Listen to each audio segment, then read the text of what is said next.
Singareni area హాస్పిటల్లో AITC ఆధ్వర్యంలో memorandum ఇవ్వడం జరిగింది. ఇది సింగరేణి వ్యాప్తంగా కూడా అన్ని ఏరియాలలో ఇవ్వడం జరుగుతూ ఉన్నది. సింగరేణి యాజమాన్యము సింగరేణి హాస్పిటళ్లలో మందుల కొరత ఏర్పడ్డది. గత నెల 2 నెలల కాంచెల్లి కార్మికులకు సంబంధించినటువంటి మందుల సరఫరాలో సింగరేణి యాజమాన్యము వెనుకబడ్డది. సింగరేణి హాస్పిటళ్లకు కార్మికులు వస్తే డాక్టర్ రాసినటువంటి మందులు మామూలు రెగ్యులర్గా ఉండేటువంటి మందులే, కొత్తగా కొనుక్కునే మందులు కొనుక్కుంటూనే ఉన్నారు. లేని మందులు లేవు. రెగ్యులర్గా వచ్చే మందులు కూడా ఇలా సింగరేణి హాస్పిటల్లో లేనటువంటి పరిస్థితి. ఇలా వేల కోట్ల రూపాయలు లాభాలలో తీసుకొస్తున్నటువంటి సింగరేణి కార్మికులకు కనీసము బీపీ షుగరు దురదకు పెట్టేటువంటి ఆయింట్మెంట్ కూడా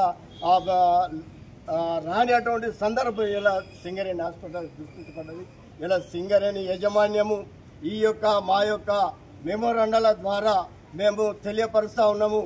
వెంటనే మందుల సరఫరా తీసుకురావాలి. కార్పొరేట్ ఏరియాలో ఎట్లయితే మందులు ఆ హాస్పిటల్లో ఉన్నాయో ఇలా సింగరేణి హాస్పిటల్లో రావాలని, సింగరేణి హాస్పిటళ్లను ఆధునీకరణ ఇస్తా ఉన్నాము.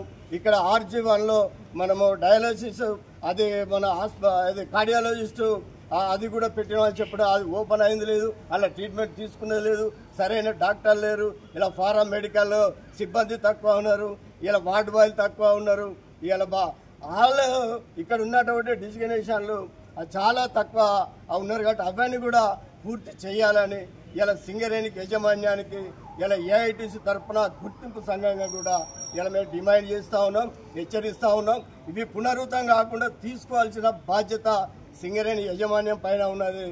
ఇలా సింగరేణి యాజమాన్యము ఇలా ఈ మందుల విషయంలో వెనుకబడి మరి ఇక్కడి నుంచి రిపోర్ట్లు ఇస్తలేరా, లేక ఇక్కడ ఉన్నటువంటి అడిషనల్ సీఎంలు కానీ లేక అక్కడ ఉన్నటువంటి సీఎంఓ కానీ మరి రిపోర్ట్ ఇస్తలేడా యాజమాన్యానికి మందులు చెప్పేదానికి?